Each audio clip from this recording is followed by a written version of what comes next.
Olá, seja bem-vindo ao canal CNVS. Inscreva-se no nosso canal, deixe o seu like, acione o sininho para receber informações de novos vídeos. Vamos agora a uma mensagem do Evangelho da Graça com Paulo Santos. Deus, em nome do Senhor Jesus, estamos neste momento em oração para pedir ao Senhor que ilumine a mente desta pessoa, os olhos, que haja um discernimento no espírito, um fortalecimento, uma cura, uma transformação e que em vida ela e a família possa reinar com Cristo.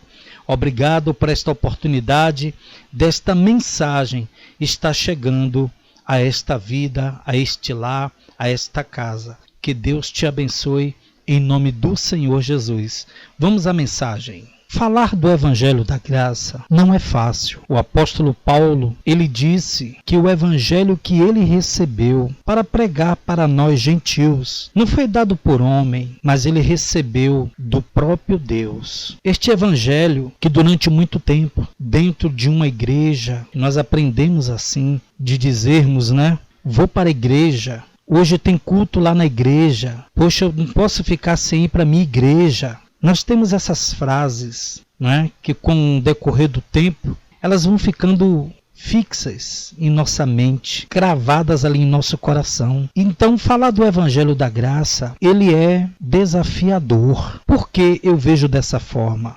Porque o que eu vou falar durante muitos anos, talvez você nunca ouviu. Ninguém nunca chegou para falar para você, para lhe mostrar. Porque a sua mente, o seu coração está coberto por um véu. Há um véu da lei, um véu do antigo, um véu dos costumes judaicos, e aonde muitos que pregam, que até abrem igreja, estão até em seu coração, até sinceros em falar, em pregar, em fazer campanhas, em levantar votos, em pedir dízimos, em batizar, em dar a ceia, porque você não vai conseguir ver outro evangelho se o Espírito Santo não iluminar os seus olhos, se o Espírito Santo ele não ativar a mente de Cristo em você.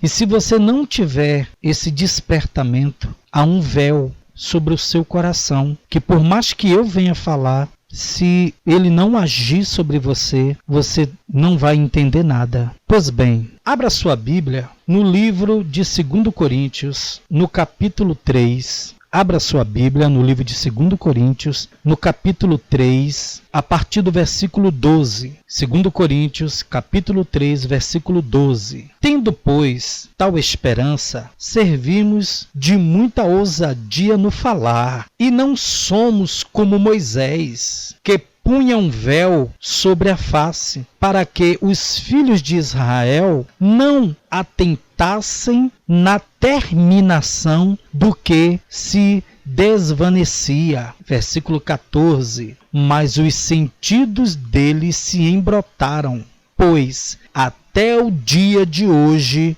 quando fazem a leitura da antiga aliança, o mesmo véu permanece, não lhes sendo revelado que em Cristo é removido. 2 Coríntios, capítulo 3, no versículo 12, 13 e 14, foi o que eu li agora. Há um véu que está coberto sobre o coração das pessoas. E quando você sai de casa, que você vai a uma igreja, você precisa entender que a igreja é você. Você está indo a um local onde colocaram ali ordenâncias da lei, costumes judaicos, para se cultuar a Deus, para ensinar você, através da lei, a buscar méritos para chegar a Deus. Este coração coberto com este véu faz você viver os costumes que são costumes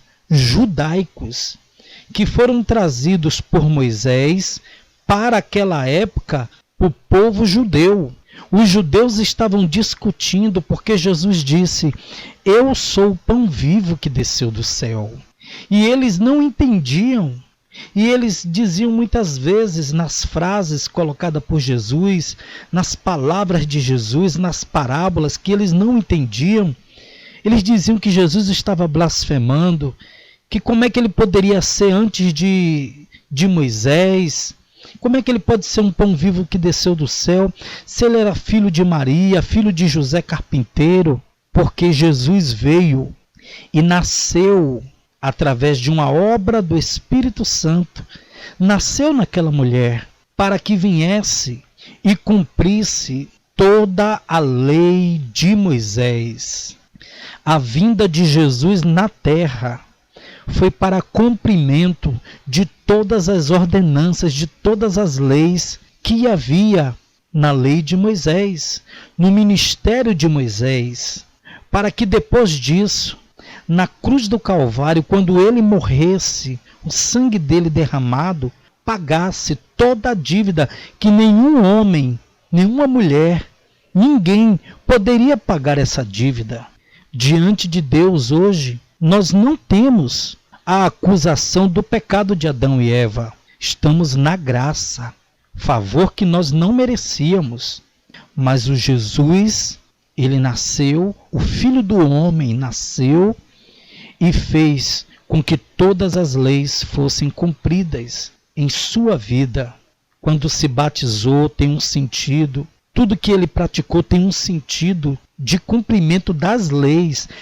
Eu não tenho a necessidade hoje de ter que cumprir leis que foram já abolidas, tiradas, removidas. Mas eu preciso tirar o véu do coração.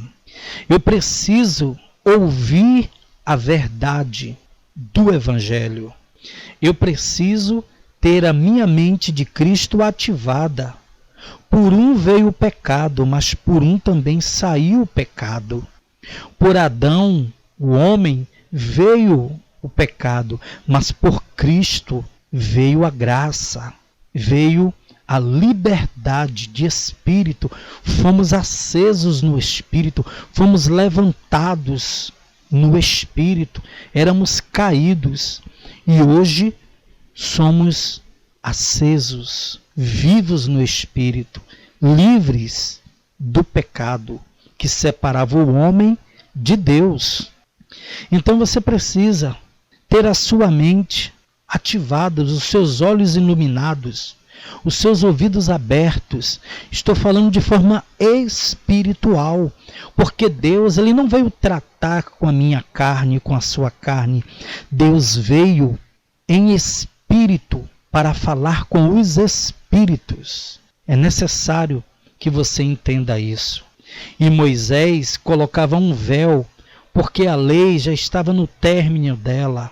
É isso que o Evangelho da Graça traz.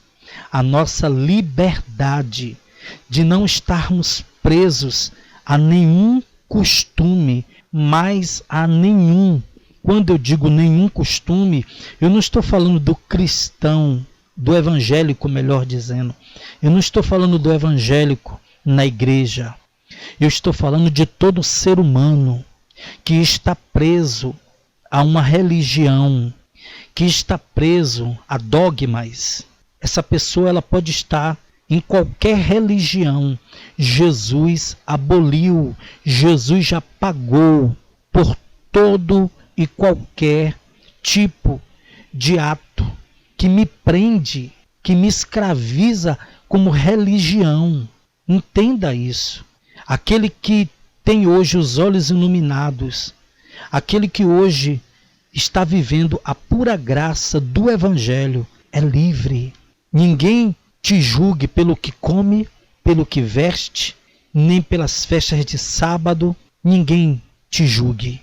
Por isso que Paulo diz que tudo posso. Agora, viver a graça não é ser libertino, poder fazer da graça motivo para poder fazer de tudo. Porque há uma liberdade, sim, mas hoje há um segmento em espírito. Eu sigo em espírito, e seguindo em espírito, livre da velha aliança, eu sigo em espírito. Ou seja, As obras do Espírito são diferentes das ordenanças da lei. Em espírito, o que eu tenho que praticar é aquilo que está em meu espírito dado pelo próprio Pai. A mansidão, o domínio próprio, a longanimidade, o perdão, o amor, a paz. Contra essas coisas não há lei, entende? Vamos aqui, 2 Coríntios, no capítulo 3, no versículo agora 15. Mas até hoje, quando é lido Moisés, o véu está posto sobre o coração deles. Está vendo aí? Há um véu que é colocado sobre o teu coração. Mas Jesus já tirou. Mas por que não sai, Paulo? Porque é você que agora tem que passar a entender e crer que o que lhe aproxima de Deus não é as suas obras. O que lhe aproxima de Deus não é o que você faz para ter méritos. O que lhe aproxima de Deus é o que Jesus fez, é o que Jesus praticou, é o que Jesus se entregou. O que nos aproxima de Deus é o amor que Cristo mostrou, a obediência que ele praticou e a morte que ele levou na cruz do Calvário.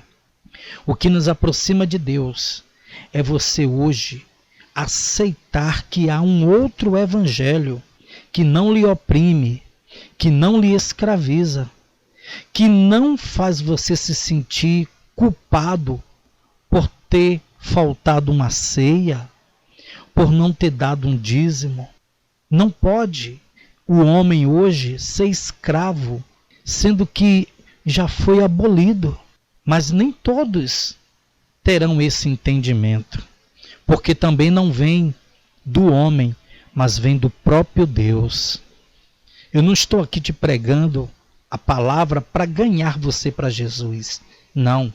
Eu estou aqui me colocando como um espírito que está falando, para que a mente, para que o teu espírito seja ativado em Cristo, a sua mente seja despertada em Cristo Jesus. E no versículo 16, quando, porém, algum deles se converte ao Senhor, olha que palavra, olha que palavra, olha, 2 Coríntios, capítulo 3, no versículo 16, quando, porém, algum deles se converte ao Senhor, o véu lhe é retirado. Paulo, quando o véu é retirado de mim, quando você verdadeiramente é convertido ao Senhor, você vai viver a graça,